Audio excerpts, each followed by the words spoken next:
അസ്സലാമു അലൈക്കും. പ്രിയമുള്ള സഹോദരങ്ങളെ, ബഹുമാനപ്പെട്ട അബ്ദുൽ ഖാദർ ജീലാനി തങ്ങൾ അദ്ദേഹത്തിൻ്റെ ചെറുപ്പത്തിൽ തന്നെ കുട്ടിയായിരിക്കുമ്പോൾ അദ്ദേഹം ഇൽമു പഠിക്കാൻ വേണ്ടി ബഗ്ദാദിലേക്ക് പുറപ്പെടുമ്പോൾ അദ്ദേഹത്തിൻ്റെ ഉമ്മ കയ്യിൽ 40 സ്വർണ്ണ നാണയം കൊടുത്തു. അദ്ദേഹത്തിൻ്റെ വസ്ത്രത്തിൻ്റെ ഉള്ളിൽ അത് തുന്നിപ്പിടിപ്പിച്ചു. എന്നിട്ട് മകനോട് പറഞ്ഞു, മകനെ, നീ ഒരിക്കലും കളവ് പറയരുത്, നീ സത്യം മാത്രമേ പറയാവൂ എന്ന് മകനോട് ഉണർത്തുകയും ചെയ്തു. അങ്ങനെ ഇരിക്കെ യാത്രാമധ്യത്തിൽ ഒരു വലിയ കൊള്ളസംഘം അവരെ വളഞ്ഞു.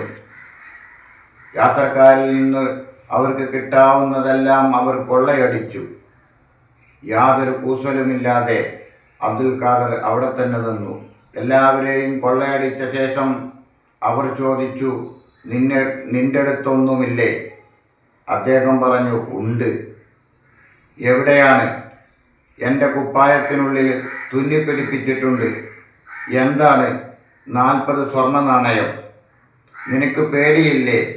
സത്യം പറയുന്നതിന് എന്തിനു പേടിക്കണം എന്നായിരുന്നു അദ്ദേഹത്തിൻ്റെ ചോദ്യം. അങ്ങനെ അവർ ആ ബാലനെ കൊള്ളത്തലവൻ്റെ മുമ്പിലെത്തിച്ചു. കൊള്ളത്തലവൻ അദ്ദേഹത്തോട് ചോദിച്ചു, എന്തിനാണ് നീ സത്യം പറഞ്ഞത്? അപ്പോൾ ആ കുട്ടി പറഞ്ഞു, എൻ്റെ ഉമ്മ എന്നോട് ഒരിക്കലും കളവ് പറയരുത് എന്ന് വാഗ്ദാനം ചെയ്തിട്ടുണ്ട്. അതുകൊണ്ട് ഉമ്മയോടുള്ള വാഗ്ദാനം ഒരിക്കലും ലംഘിക്കാൻ പറ്റുന്നതല്ല. ഇത് കേട്ടപ്പോൾ ആ കൊള്ളത്തലവൻ ആകെ സങ്കടത്തിലായി.